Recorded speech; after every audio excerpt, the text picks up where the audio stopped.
नमस्कार साथियों, एक बार फिर से यूपीएससी हिंदी के इस ऑनलाइन प्लेटफॉर्म पे आपका बहुत बहुत स्वागत है। हम लोग यूपी पीसीएस के टारगेट के अकॉर्डिंग हम लोग क्वेश्चंस प्रैक्टिस कर रहे हैं और यूपी पीसीएस को टारगेट मारना है। और मैं इतना दावे के साथ जरूर कह सकता हूं, ये सीरीज फॉलो करने वाले सभी विद्यार्थी जिस दिन प्रीलिम्स देने के लिए एग्जाम हॉल में बैठेंगे उनको यहाँ से बहुत अच्छे अच्छे सवाल सॉल्व होते हुए दिखेंगे, क्योंकि यहाँ पे हम सारे सब्जेक्ट्स कवर करने वाले हैं।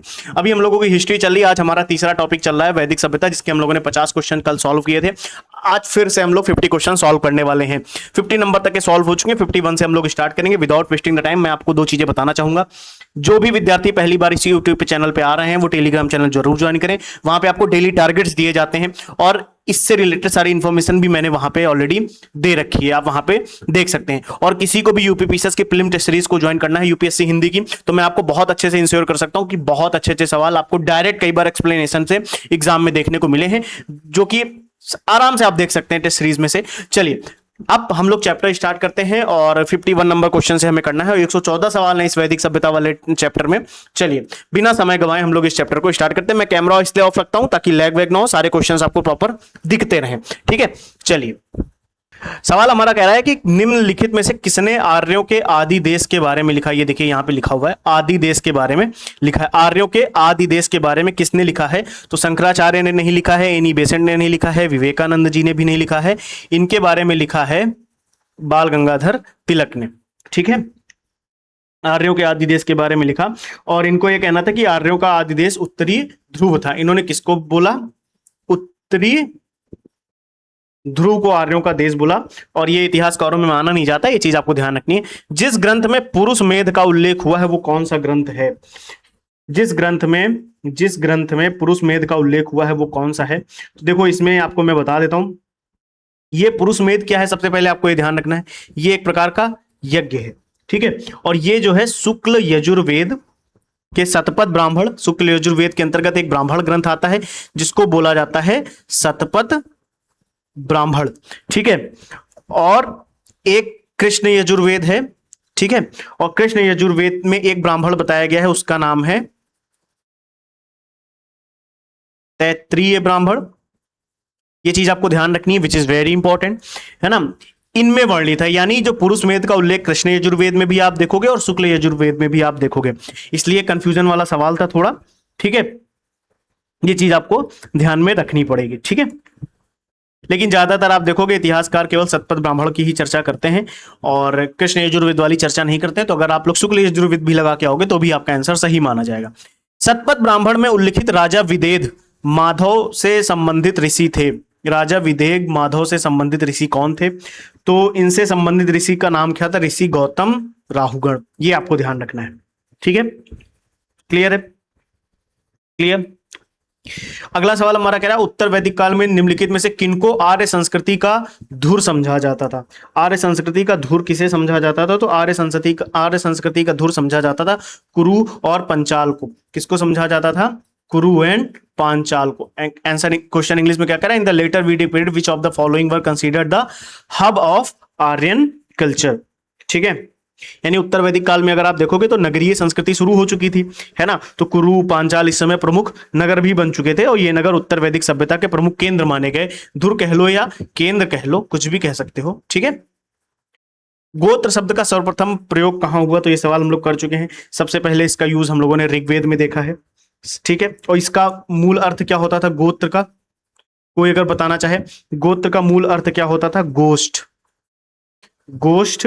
और या वह स्थान जहां समूचे कुल का गोधन पाला जाता था। समूचे कुल का गाय वगैरह कह लो या गोधन कह लो, उनको पाला जाता था। ठीक है, पूर्व वैदिक आर्यों का धर्म कौन सा था? द रिलीजन ऑफ अर्ली वैदिक आर्यन वॉज मेनली। क्या धर्म रहा होगा पूर्व वैदिक आर्यों का धर्म कौन सा था? तो उन लोगों का धर्म माना जाता था प्रकृति पूजा और यज्ञ, क्योंकि वो लोग पर्टिकुलरली एक धर्म की पूजा नहीं बल्कि कहीं ना कहीं प्रकृति पूजा पे आधारित था उनका धर्म, और कहीं ना कहीं यज्ञ पे आधारित होता था उनका। ये चीज आपको ध्यान में रखनी है। ऋग वैदिक काल में जैसे देखो यहाँ पे लिखा है कि पूर्व वैदिक काल आर्यों का धर्म प्रमुखता प्रकृति पूजा और यज्ञ को मान्यता देता था। यहाँ पे हम कह सकते हैं ऋग वैदिक काल में जनता निम्न में से मुख्यतः किसमें विश्वास करती थी? तो जनता उस समय जो लोग रहते थे वो किस पे बिलीफ रखते थे, किस पे ज्यादा विश्वास करते थे? तो मैंने पहले ही बोला कि ये कहीं ना कहीं मूर्ति पूजा या देवी पूजा इन सब पे नहीं, बल्कि कहीं ना कहीं बलि और कर्मकांड पे ज्यादा विश्वास करते थे, देवी देवताओं की प्रार्थना करने में, यज्ञ करने में, कर्मकांड करने में ज्यादा विश्वास करते थे। 10 राजाओं का युद्ध किस नदी पे लड़ा गया? 10 किंग्स फॉट, किस नदी के किनारे लड़ा गया था 10 राज युद्ध? ये परशुणी नदी के किनारे लड़ा गया था, जिसका आज के समय में नाम क्या है? रावी। सभी को पता है, ये मैंने कराया था अभी कल के सवाल में, रावी नदी है। ठीक है। अच्छा, इस युद्ध में कौन से राजा की विजय हुई थी? तो आप ध्यान रखेंगे, राजा का नाम था सुदास। आपसे पूछा जा सकता है परशुणी नदी के किनारे लड़ा गया 10 राजाओं का युद्ध किसके द्वारा जीता गया? तो राजा है सुदास के द्वारा जीता गया। ऋग्वेद में उल्लिखित प्रसिद्ध 10 राजाओं का युद्ध किस नदी के किनारे लड़ा गया? सेम सवाल फिर से रिपीट हो रहा है, परशुणी नदी के किनारे लड़ा गया था। ये यूपीपीसीएस में पूछा गया है। किस नदी को ऋग्वेद में मातेतमा, देवीतमा, नदीतमा ये से संबोधित किया गया है? इन नामों से संबोधित किया गया है किस नदी को? किस नदी को मातेतमा, देवीतमा, नदीतमा कहा गया है? मातेतमा, देवीतमा और नदीतमा। तो ध्यान रखेंगे, सरस्वती नदी को ही ये नाम दिया गया है। किसको नाम दिया गया है? सरस्वती नदी को। ठीक है। कहीं कहीं पे आप देखोगे अम्बितमे भी आपको दिखाई देगा। नदीतमे तो आप देख ही रहे हो, देवीतमा आप देख ही रहे हो, लेकिन कहीं कहीं आप देखोगे अम्बितमे भी आपको देखने को मिलेगा। मातेतमा, देवीतमा, नदीतमे का उल्लेख आपको देखने को मिलेगा। इसका मतलब होता है सबसे अच्छी देवी, सबसे अच्छी नदी। ये चीज आपको ध्यान में रखनी है। ठीक है। उस जनजाति का नाम बतलाइए जो ऋग्वैदिक आर्यों के पंचजन से संबंधित नहीं है। पंचजन से संबंधित नहीं है तो देखो, यदु भी संबंधित है, पुरु भी संबंधित है, ठीक है, और तुर्वसु भी संबंधित है। अगर आप देखेंगे तो एक होती थी रुह्यू, ठीक है, ये भी कहीं ना कहीं संबंधित होती थी। एक होती थी अनु, ये भी कहीं ना कहीं संबंधित थी ऋग्वैदिक आर्यों के पंचजन से, है ना। लेकिन ये 3 ये हो गए, 2 ये हो गए, लेकिन किक्कट ये संबंधित नहीं है। ये चीज आप ध्यान रखेंगे। ठीक है। आर्यों के जीविकोपार्जन का मुख्य साधन क्या था? कॉमन सेंस का सवाल है, कहीं ना कहीं वो एग्रीकल्चर पे ही सबसे ज्यादा डिपेंडेंट थे, है ना। पशुपालक और कृषक संस्कृति ही तो रही है, आपने सुना होगा, पढ़ा भी होगा। कैसी संस्कृति थी? कृषक संस्कृति। ठीक है। ऋग्वेद में उल्लिखित यव शब्द किस कृषि उत्पाद हेतु प्रयुक्त किया गया है? यव शब्द किसके लिए यूज किया जाता था? अभी हम लोगों ने कल किया भी है सवाल, शायद बार्ली के लिए यूज किया जाता था, जौ के लिए। ठीक है।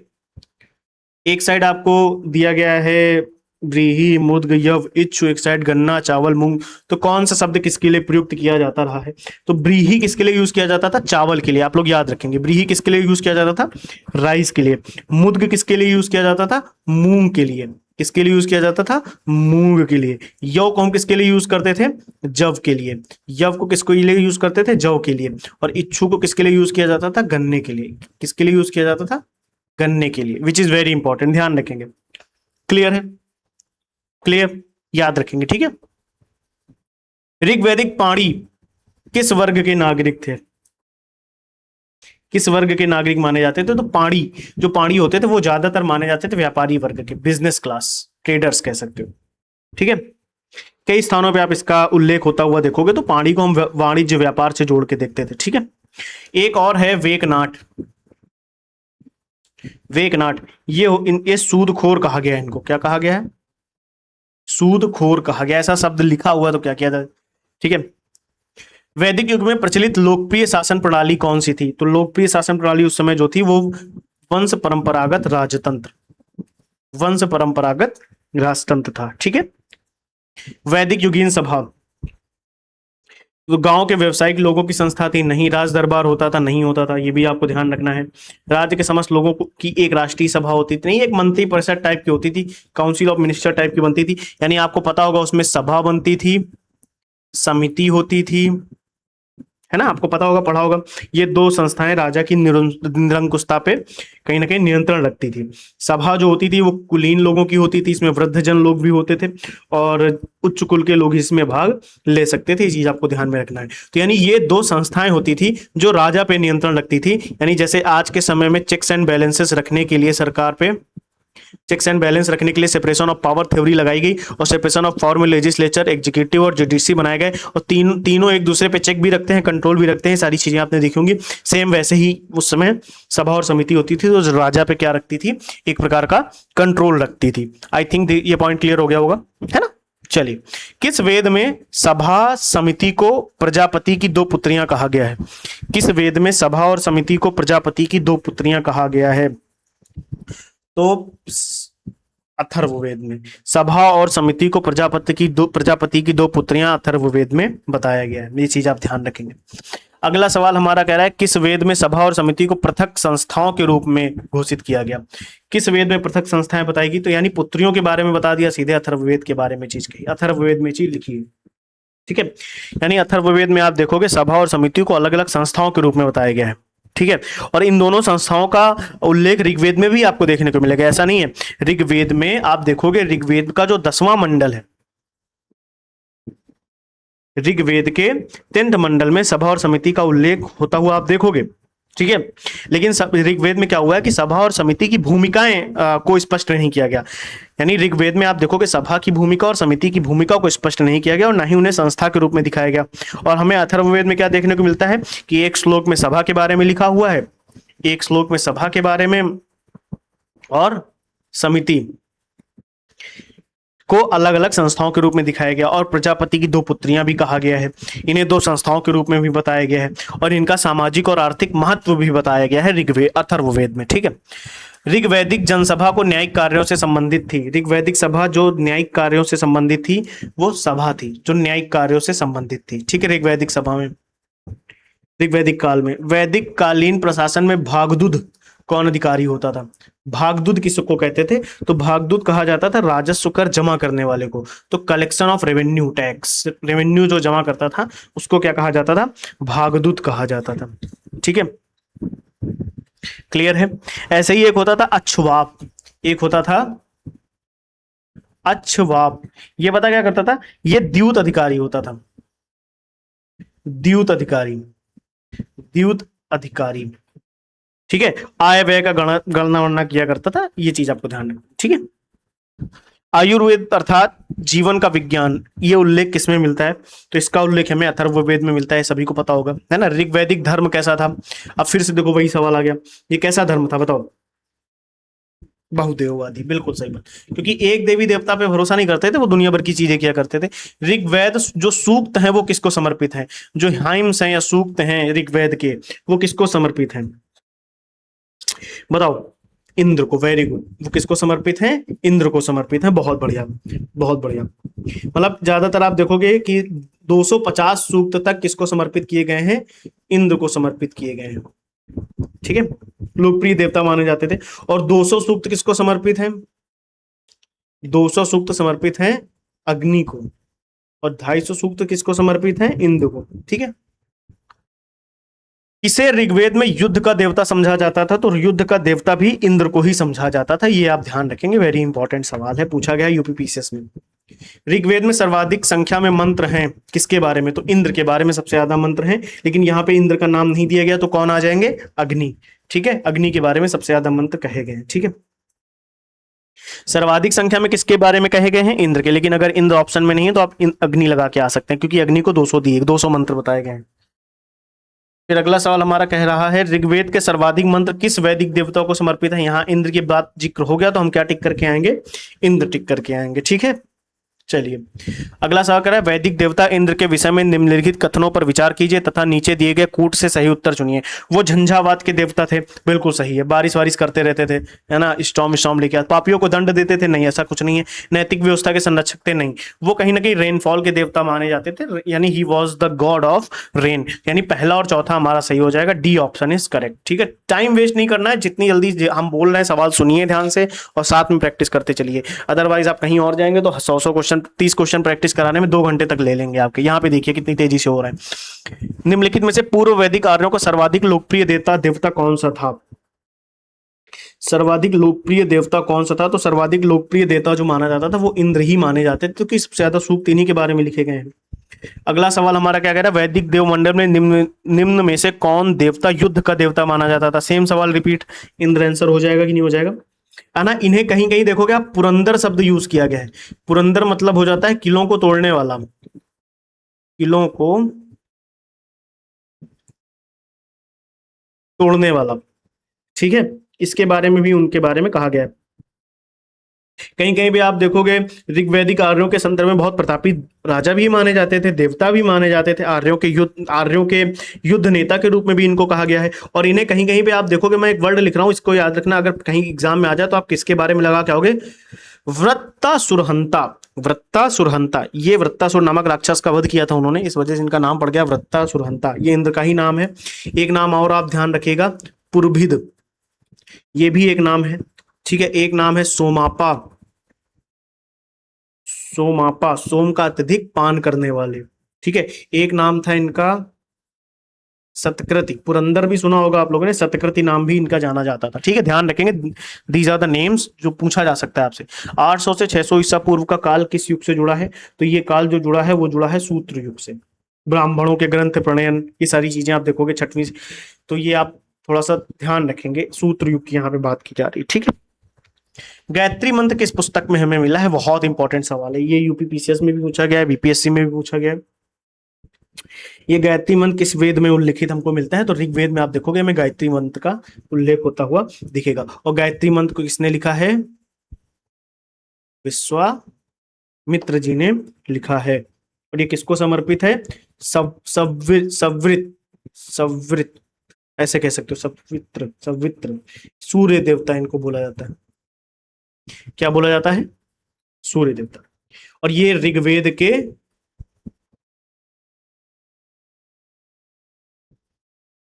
थर्ड मंडल में है, ये चीज आप ध्यान रखेंगे। ठीक है, थोड़ा सा ध्यान रखेंगे।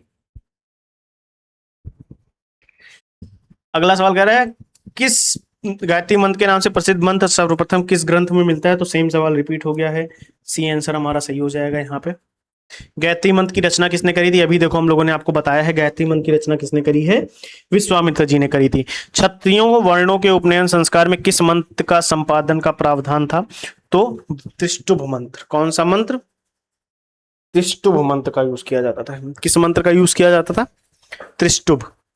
ध्यान रखेंगे, जो बौधायन धर्म सूत्र था, गायत्री मंत्र द्वारा ब्राह्मण बालक का उपनयन किया जाता था। ध्यान से मैं लिख देता हूं ताकि कंफ्यूजन ना हो। गायत्री मंत्र से जो उपनयन संस्कार होता था वो किस धर्म के बालकों का किया जाता था, या ये कह सकते हैं किस प्रकार के वर्णों का? तो ब्राह्मण वर्णों का किया जाता था। और 8 वर्ष की अवस्था में किया जाता था। और तिष्टुप मंत्र जो होता था ये कहीं ना कहीं क्षत्रिय बालक के उसमें किया जाता था। और गायत्री मंत्र जब ब्राह्मण के लिए किया जाता था तो 8 वर्ष, और तिष्टुप वाला 11 वर्ष। आप लोग ध्यान रखेंगे, 11 वर्ष की अवस्था में ये किया जाता था, ग्रीष्म ऋतु में। ठीक है, और ये ऋतु भी आपको थोड़ा अगर पूछे तो ध्यान रखना, यहाँ पे बसंत ऋतु की बात की जाएगी और यहाँ पे ग्रीष्म ऋतु की बात की जाएगी। ठीक है, एक मंत्र होता था जगती मंत्र। देखें लिखा है ऑप्शन में, लिखा तो है यहीं पे बता देते हैं। ये जो मंत्र होता था जगती मंत्र, ये वैश्य बालक के उपनयन संस्कार के लिए यूज किया जाता था। ठीक है, और ये 12 वर्ष की अवस्था में होता था, ये भी आप लोग ध्यान रखेंगे। ठीक है, और जिस ऋतु में होता था वो ऋतु होती थी शरद ऋतु। ठीक है, ये चीज आप ध्यान रखेंगे, अगर पूछ लिया कभी आपसे तो कंफ्यूजन ना हो, कम से कम एटलीस्ट आप सॉल्व करके आ पाओ, है ना। ये पीडीएफ जिनको भी चाहिए ग्रुप में मैसेज करें सभी लोग। सर्ग, प्रतिसर्ग, वंश, मनवंतर, वंशानुचरित, ये कहीं ना कहीं किसके संकेतक हैं? तो ये जो संकेत हैं ये संकेतक है पुराणों के। ये किसके संकेतक हैं? पुराणों के संकेतक हैं। ये यूपी पीसीएस के प्रीलिम्स में भी पूछा गया है और मेंस में भी आया है एग्जाम में। ठीक है, ये चीज आप थोड़ा सा ध्यान रखेंगे। सर्ग हो गया, प्रतिसर्ग हो गया, वंश, मनवंतर, वंशानुचरित। ठीक है, पुराणों की संख्या कितनी है? पुराणों की संख्या कितनी है? 18 पुराण है, सभी को पता होगा। ठीक है, अच्छा, पुराणों में जो एक ऋषि होते थे उनका नाम था लोमहर्ष। ये लोमहर्ष जो ऋषि थे, ध्यान से नोट डाउन करते रहेंगे। लोमहर्ष ऋषि और उनके एक पुत्र थे, उनका एक पुत्र था, उसका नाम था उग्रसवा।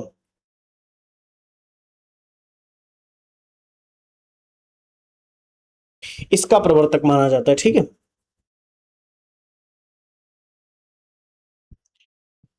लोमहर्ष ऋषि को और उग्र श्रवा को पुराणों का प्रवर्तक माना जाता है।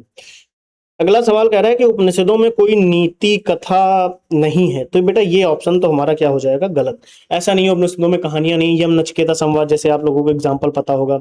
लघु कथा जरूर होती थी, कठोपनिषद, मंडूक उपनिषद, छांदोग्य उपनिषद, श्वेताश्वर उपनिषद, इन सब में जैसे नचिकेता की कथा हो गई, सत्यकाम जाबाल की कथा हो गई, इंद्र और विरोचन की कथा हो गई, सारी चीजें आपको कहानियां जरूर देखने को मिलेगी। तो इस वजह से हमारा पहला ऑप्शन क्या हो जाएगा, गलत हो जाएगा। उपनिषदों की रचना पुराणों से पहले हुई थी, तो ये ऑप्शन सही माना जा सकता है। ठीक है, उपनिषद जब पुराणों की रचना काफी बाद में हुई है, ठीक है, ये चीज आप ध्यान रखेंगे। तो दूसरा ऑप्शन सही है, यूपीएससी में पूछा गया आईएएस के प्रीलिम्स में 2024 में। पुराणों के संदर्भ में निम्नलिखित कथनों में से कौन सा सही है, कौन सा सही पूछा है। तो विष्णु पुराण से मौर्य वंश की जानकारी मिलती है, ये ऑप्शन हमारा करेक्ट है, मौर्य वंश की जानकारी मिलती है। और वायु पुराण गुप्त वंश की शासन व्यवस्था पर प्रकाश डालता है, ये वाला भी हमारा ऑप्शन सही है, यानी दोनों ऑप्शन यहाँ पे सही है। तो हमारा कौन सा आंसर सही हो जाएगा, डी। श्रीमद् भगवत गीता मौलिक रूप में किस भाषा में लिखी गई है, तो बताने की जरूरत नहीं है, ये संस्कृत भाषा में लिखी गई है। उर्दू, पाली, हिंदी नहीं, संस्कृत भाषा में। ठीक है, धार्मिक ग्रंथ महाभारत का ही तो भाग है। महाभारत मूलतः किस रूप में जानी जाती है, तो महाभारत जो मूलतः जानी जाती है वो जानी जाती है जय संहिता के नाम से, जय संहिता के नाम से। इसमें महाभारत में अगर श्लोकों की बात करें तो आप लोग ध्यान रखना, 8,800 श्लोक थे। ठीक है, इसे जय संहिता के नाम दिया जाता है। और दूसरा संस्करण भारत है, इसका जो दूसरा संस्करण आया, दूसरा संस्करण उसका नाम दिया गया भारत। ठीक है, और उसमें कितने श्लोक रख दिए गए, 24,000 श्लोक रख दिए गए, आप लोग ये भी याद रखेंगे। ठीक है, फिर उसके बाद जो महाभारत आ गया, इसमें कितने श्लोक रख दिए गए, यानी आप यहां पे अगर थोड़ा सा एरर है इसको सही करो। ये जो जय संहिता की जब हम बात करते हैं, जय संहिता की, तो जय संहिता में कितने श्लोक हैं, 8,800। ठीक है, लेकिन महाभारत में कितने श्लोक हैं, 1,00,000।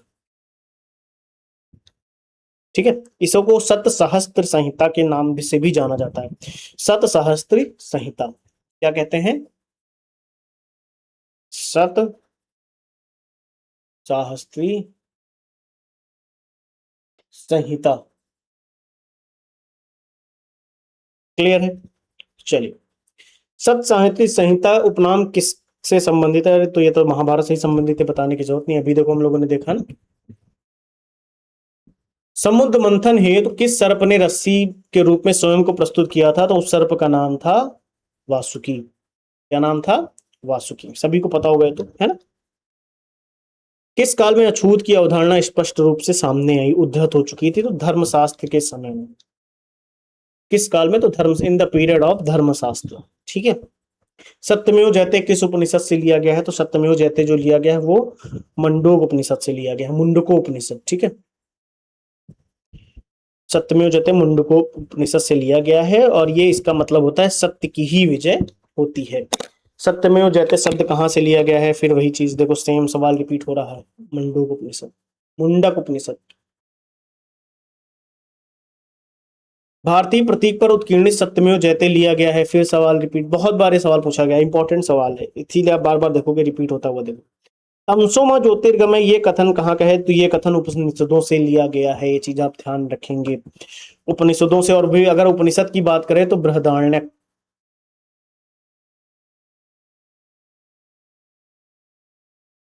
बृहदारण्यक उपनिषद से लिया गया है। इस कथन का अर्थ है अंधकार से प्रकाश की ओर, है ना।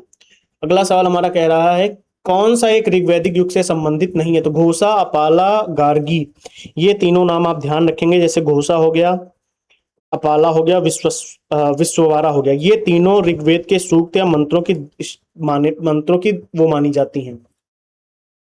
घोषा, अपाला और विश्ववारा, ये देखोगे इन्होंने ऋग्वेद में सूक्तों की भी रचना करी है, मंत्रों की भी रचना करी है, और इनको ऋग्वेद से संबंधित माना जाता रहा है।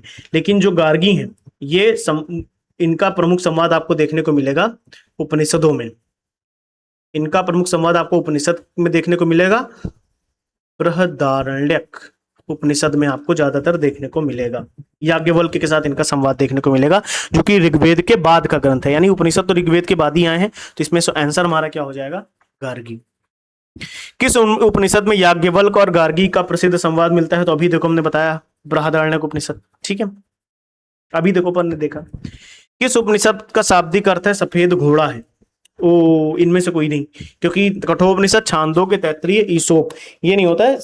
सफेद घोड़े का मतलब होता है श्वेताश्वर उपनिषद का अर्थ क्या होता है, पहले तो ये आंसर हो जाएगा, मैं लिख देता हूं,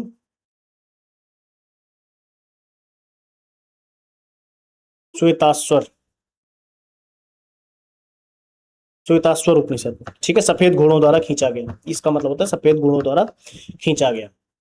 अगला कह रहा है सत्यकाम जाबाल की कथा जो अन्य ब्याही मां होने के लांछन को चुनौती देता है, ये किसमें है, तो ये जाबाल उपनिषद है ना, नहीं, जाबाल नाम सुन के जाबाल मत लगाना, छांदोग्य उपनिषद, ठीक है, ध्यान रखेंगे, कंफ्यूजन नहीं होना चाहिए। सत्यकाम जाबाल जो थे महर्षि गौतम के शिष्य थे, ये जो सत्यकाम जाबाल थे महर्षि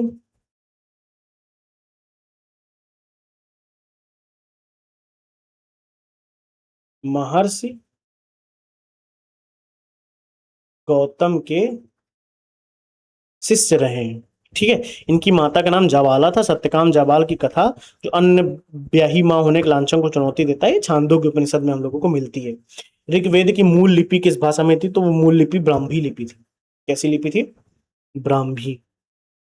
10 मंडल हैं, 1028 सूक्त हैं, तो बता चुके हैं। पुरोहित, पुरोहित को क्या कहा जाता था, पुरोहित को क्या कहा जाता था, होता, ठीक है। वैदिक कर्मकांड में होता शब्द का संबंध किससे था, तो पुरोहित, ऋग्वेद की से संबंधित था। ऋग्वेद में उसको पुरोहित को हम क्या कहते थे, होता। और अवेस्ता और ऋग्वेद में समानता है। अवेस्ता किस क्षेत्र से संबंधित है, तो जो अवेस्ता ग्रंथ है वो ईरान से संबंधित है। कहां से संबंधित है, ईरान से संबंधित है। बहुत इंपॉर्टेंट सवाल है, ध्यान रखेंगे।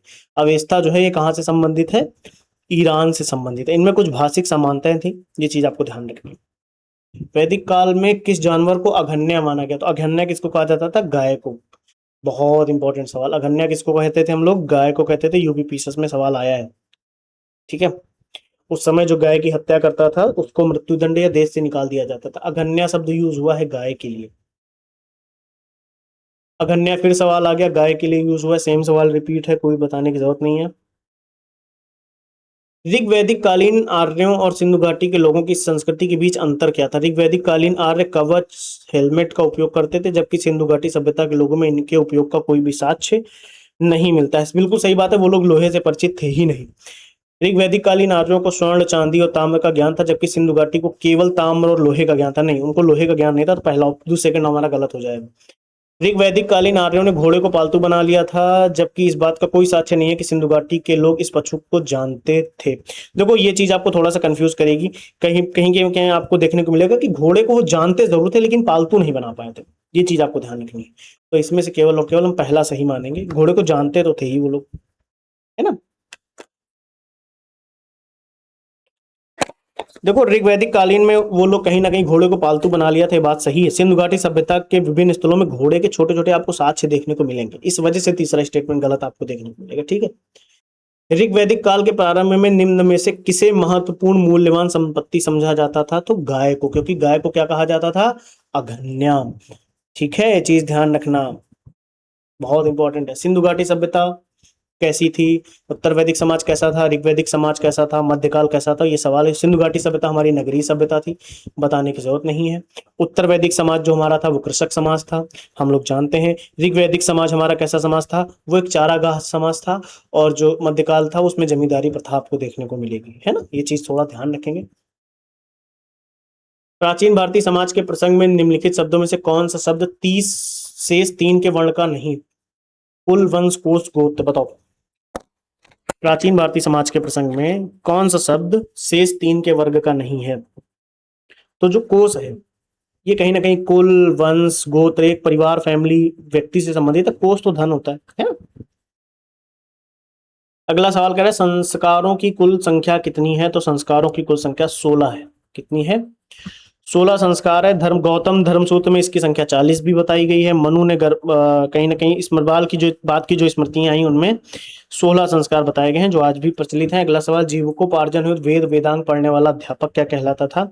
उस अध्यापक को कहा जाता था उपाध्याय। क्या कहा जाता था? उपाध्याय। जो पढ़ाई किस लिए करता था? वेद वगैरह क्यों पढ़ता था? ताकि वो लोगों को पढ़ा सके। ठीक है, अध्यापक उपाध्याय कहलाता था। गुरुकुल की स्थापना करने के लिए अपने शिष्यों को पढ़ाता था। कोई फीस नहीं लेता था, किंतु शिष्य के द्वारा दी गई दक्षिणा स्वीकार कर लेता था। ये चीज आपको ध्यान रखनी है। लेकिन मैं उपाध्याय नहीं हूं, मैं फीस लेता हूँ। चलिए, बहुत सारे सवाल हम लोगों ने प्रैक्टिस करें। इसकी पीडीएफ मैं आप लोगों को बहुत जल्द दे दूंगा। आप लोग मैसेज कर दीजिएगा ग्रुप में पीडीएफ के लिए। पीडीएफ आपको वहां पे दे दी जाएगी। Thank you, take care, bye bye.